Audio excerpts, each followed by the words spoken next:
Hi, today is the 23rd of October, a Monday.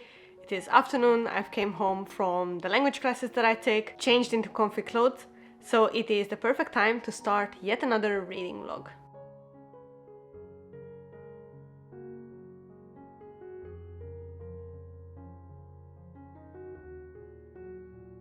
The list of books I'm currently reading is a little bit chaotic.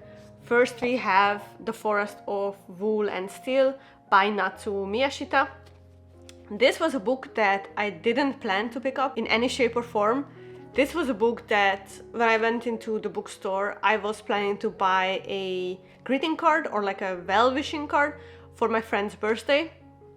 And then of course I had to browse through the shelves and this book jumped out to me. I've never heard about this book at that point, but the first line on the cover really got me. It says, "A mesmerizing tale for anyone in search of a meaningful life." So this is what I usually read when I'm commuting. So I take language classes every day, so from Monday to Friday actually, and I think it's the ideal book for that because it is Japanese fiction, so it's very slow paced. There is much more introspection in it. There is very little action happening, so it actually takes me around 20 to 25 minutes to get there to the language school. So it's ideal because I can just read like 10 to 15 pages during that time. I tried reading fantasy before, but I feel like just 15 pages in a fantasy book is too little time to fully immerse myself into the story. But with this book, it works really well. It is a rather slim one with less than 220 pages. I'm currently on page 112, and the book follows Tomura, who as a young boy heard the sounds of the piano as a student, and it led him to this, I wouldn't say desperate interest, but this all-consuming interest in pianos and piano tuning, and he becomes a piano tuner, and it's so far basically following his journey into being a piano tuner and him basically craving that experience that he first had when he heard a piano sound for the first time. So as I said, I think it's the perfect commute book, and I will be sharing my full thoughts on the upcoming monthly reading wrap-up. But that is not the book that I'm gonna read today because that is for the commuting time. I originally planned to have the reading vlog about A Study in Drowning. If you have seen my previous videos, I did mention this story and how excited I was to read it. I tried to get my hands on the physical copy, the one with the cover like this, like the woman figure in front of a window with like the fluttering pages around her, but it is impossible to get your hands on this copy physically in Austria. None of the bookstores have it. None of the online bookstores have it, so I had to get the ebook version because I refused to get the other cover. I will put up a picture somewhere how it looks. It just doesn't really like call out to me. This is the cover I wish to have. Whoops. This is the cover I wish to have in my collection, but so far I have been unable to get hold of a physical copy, so I'm reading the ebook version of it. And also because, as I said, today is the 23rd of October, which means A Curse for True Love comes out tomorrow on the 24th, which also means that my order has already shipped. It's probably gonna take, because I ordered it from the UK website of Waterstones, but I live in Austria, so internationally shipping usually takes around 7 to 10 working days, so it's gonna take a while until it gets here, especially since it only shipped today, so it was dispatched today. But definitely one big goal of this reading vlog, which is gonna span probably 2 weeks or so, is to finish A Study in Drowning and share my opinion on it. Hopefully I get A Curse for True Love by then, and I can also include it in this reading vlog. So A Study in Drowning by Reid, let's go.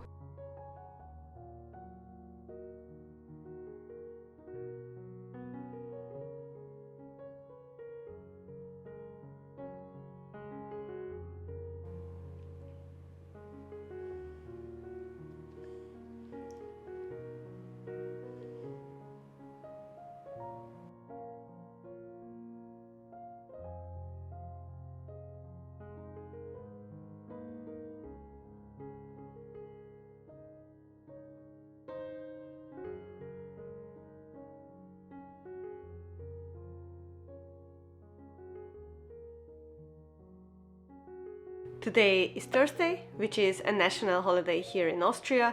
We just got back from a lovely lunch and the weather turned super cloudy, so I had to light a candle and also my little pumpkin lamp, which I promise to you looks much cuter than here in the camera. From far away it looks a little bit sinister, but I promise it's small and cute. So I have some ambience lighting going on. I'm also full of ramen and bubble tea, and I'm ready to talk about a study in drowning. I'm currently at 35%, just starting chapter 7, and I have some thoughts. First of all, don't let the cover fool you. This is not a cozy book. Not a cozy book at all. At least so far, it is the exact opposite of cozy. It gives off more of an uneasy feeling, to be honest. The plot follows Effie, a first-year architecture student who hears about this competition to design her favorite author's mansion who just recently passed away. The author's work means a lot to Effie, so of course she applies and her application ends up being the winning one, which means that she gets invited to talk with the author's widow and son about the details at the property. But when she gets there, things turn out to be a little different than what she expected.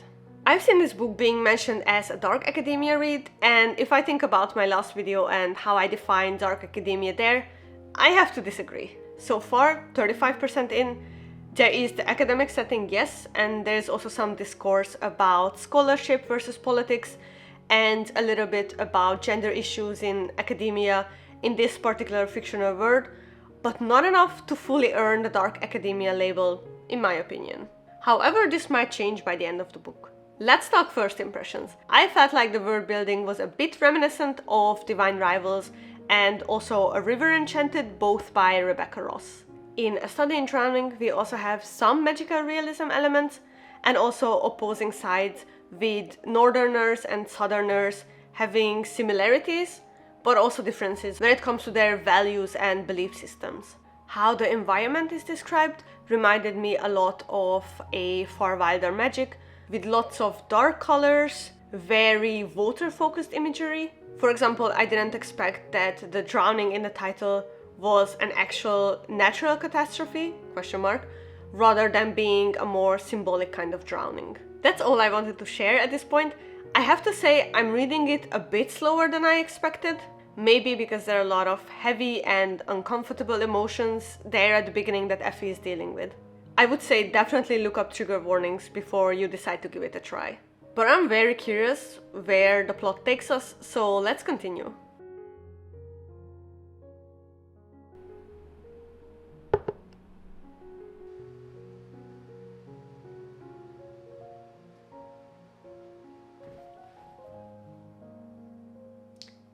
I finished A Study in Drowning, and it wasn't a 5-star book for me personally. Let me tell you why. Also, please excuse the abysmal lighting.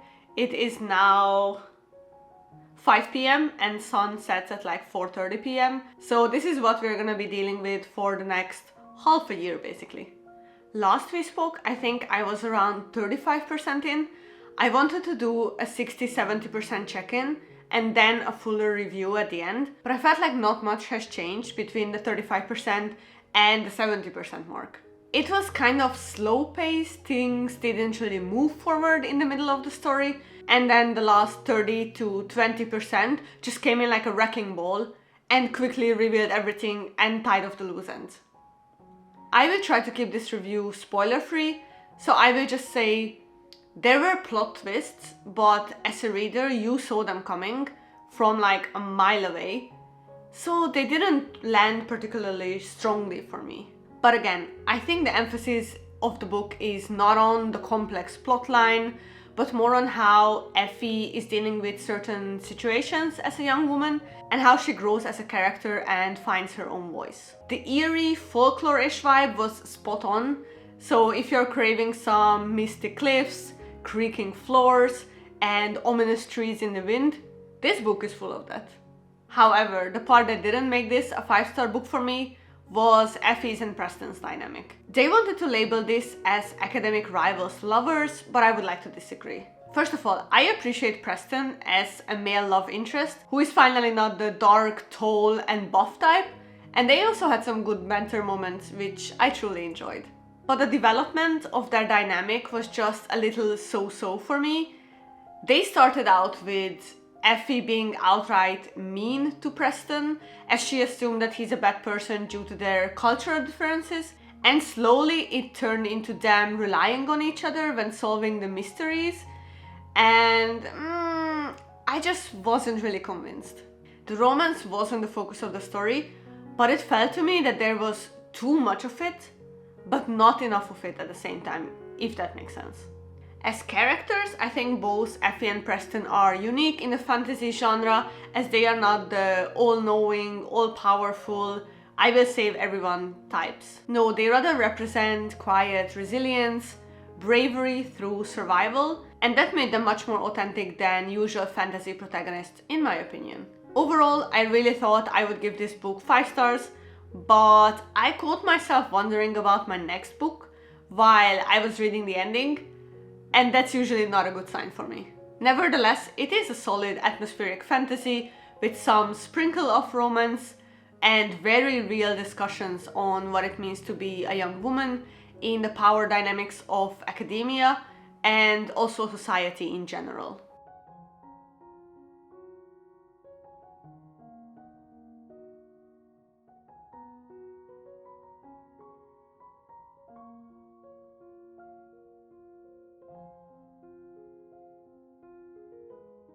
Hi and welcome back. Please excuse the dying plant in the background. It was dying in the bedroom, so now it has a new place in the living room. Let's see how long it will last. But I'm super excited because I finally got the package from Waterstones. This is gonna be loud.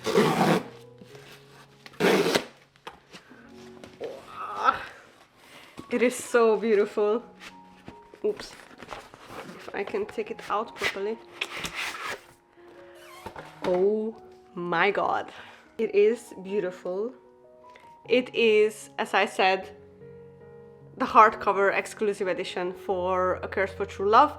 It actually took them not as long as I thought it would. The book came out on the 24th of October and today, again, it's the 3rd of November. So it took them around 8 working days to deliver it from the UK to Austria. That was actually not as long as I expected to wait for it. And it's finally here. And let me show you, because it's gorgeous. It is unfortunately not the edition that I have Once Upon a Broken Heart and The Ballad of Never After, but actually they are the same height. Hell yeah. That is so satisfying that even though they are a different edition, the black covers, I think these are the US covers and this is obviously the UK one, they are the same height, so they're not gonna look funky on the shelf later on. But we have a lot of hidden details on the cover. Like, oh thank god, this is a sticker. We have a wolf paw, we have a little potion bottle, we have a little heart under a glass globe kind of thing, and on the background it says, "May the best villain win." So it is the hardcover edition and the exclusive one, which means there should be something underneath the dust jacket. Oh my god, this is gorgeous. I am so in love with this book cover. Of course, we have the apple motif in small and also in the bigger format. The dagger also in the middle. We have also the broken heart on the bottom. Oh my god. And on the spine, we also have a lettering in beautiful font and again the dagger. There are multiple versions of the cover.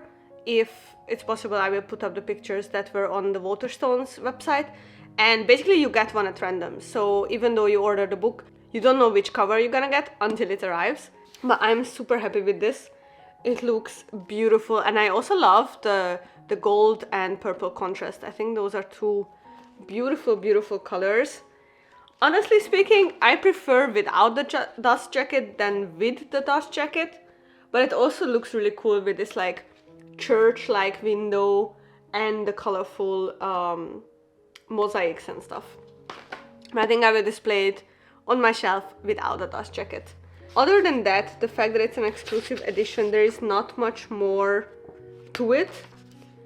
There is, I think, I've seen on Stephanie Garber stories, oh yeah, we're getting a new map, which is always very satisfying to look at. But other than that, it very much resembles the previous books, so Once Upon a Broken Heart and The Ballad of Never After. We have the parts and also the covers. Each part has a different cover. And I know that the other covers, the US covers, work with this tree motif a lot. So for example, Once Upon a Broken Heart is this swirling motif, and then The Ballad of Never After continues this kind of imagery. And I'm gonna put up a picture. The Curse for True Love has this kind of swirling tree motif on the cover, the US edition. So that is reoccurring. And yeah, as I know, there's gonna be Evangeline's POV, but there's also gonna be Jack's POV, so I cannot wait to get started on it. And of course, I will film my honest reaction to A Curse for True Love, which I simply expect to be my favorite book of all time, so that's not too high expectations, right?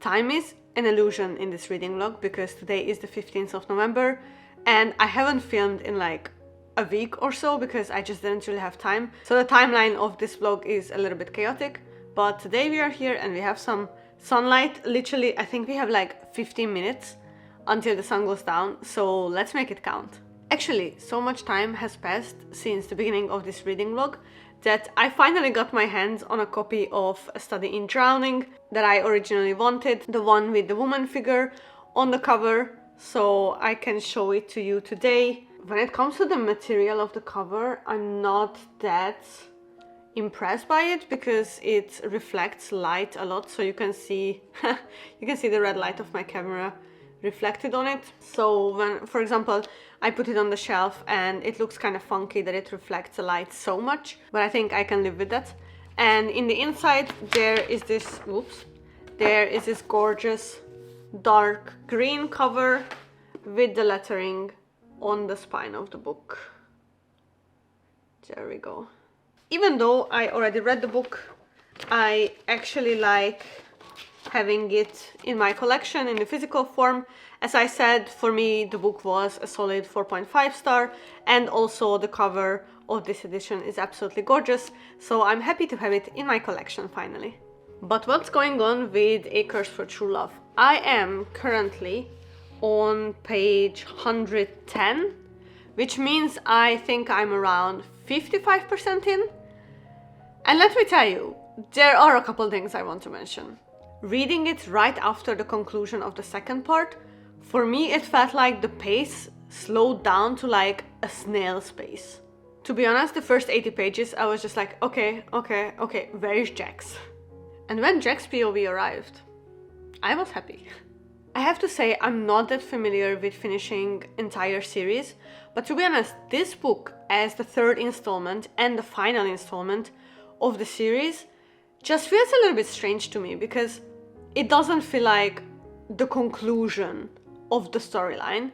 It feels like we are just still within the plotline, and the whole dynamic between Ava and Jax kind of did the one step forward, two steps back, and 55% in, it hasn't gone very far so far.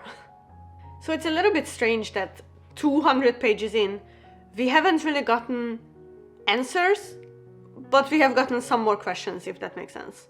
Let me know if you're also reading it and you had the same feeling with the first half of the book.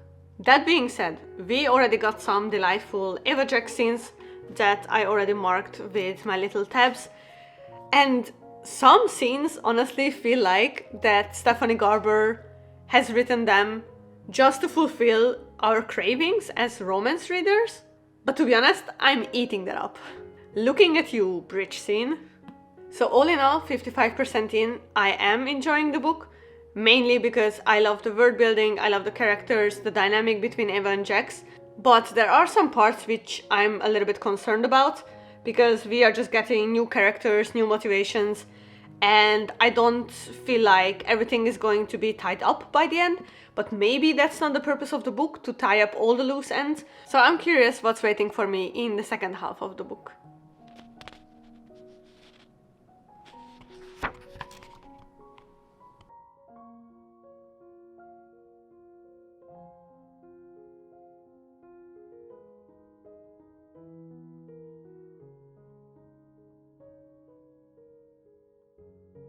I am on page 314, just starting chapter 38, and I'm feeling conflicted.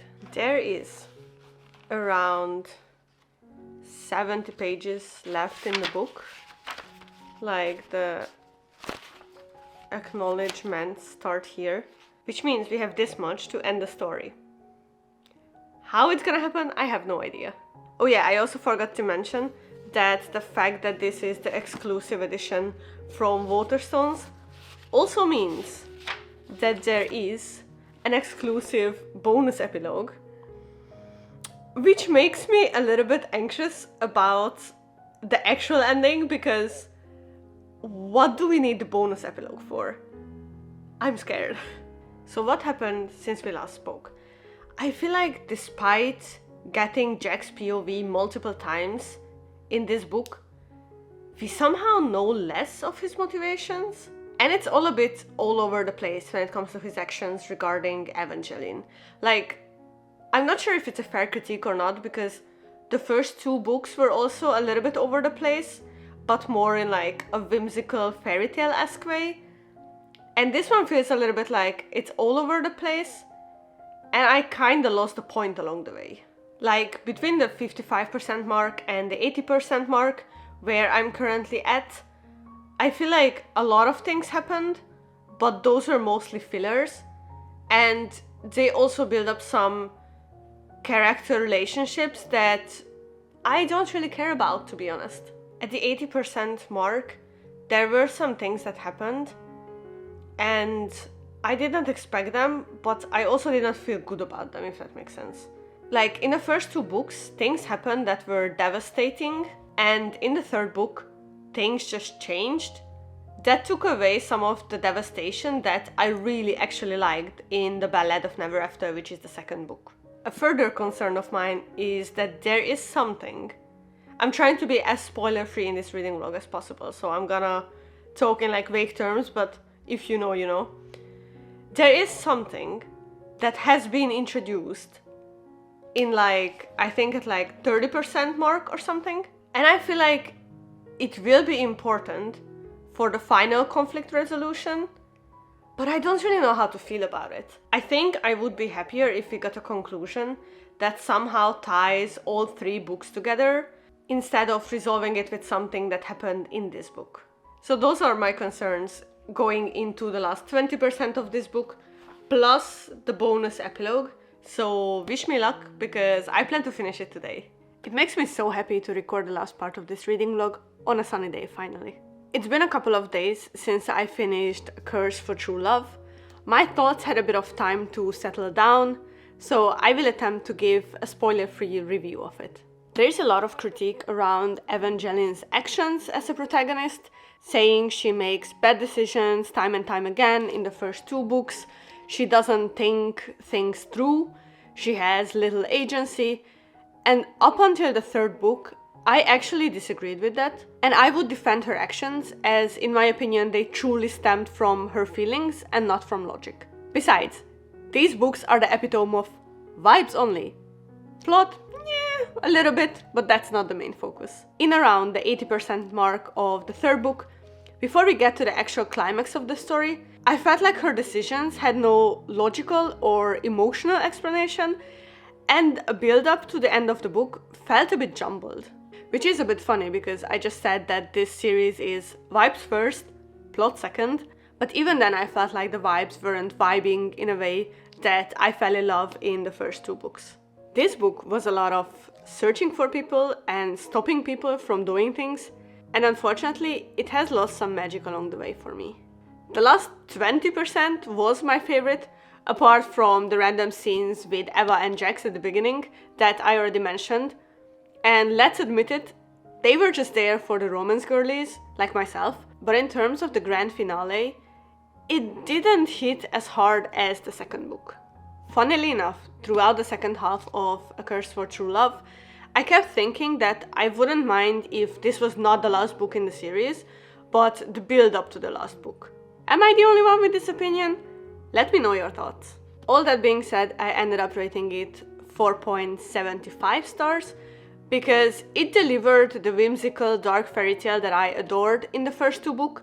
The ending was satisfying to my taste, but if I have to rate the books in the series, The Ballad of Never After is definitely my favorite, and maybe I would put Once Upon a Broken Heart second, just for the fact that I love early Prince of Hearts Jax as a character, and I think A Curse for True Love would be the third in that order. Because it was good, but it didn't quite blow my mind away. And that seems to be the key takeaway for this reading vlog. My most anticipated book releases delivered the atmospheric reads I expected, but did not climb on the top of my favorite list, unfortunately. I'm curious if you have felt the same way when you have read A Study in Drowning or A Curse for True Love. I hope you enjoyed this slightly long, slightly chaotic reading vlog that I recorded over a month, basically. Let me know which book you would like me to read next in a vlog format, and thank you for keeping me company along this reading journey. See you in my next video. Until then, take care. Bye!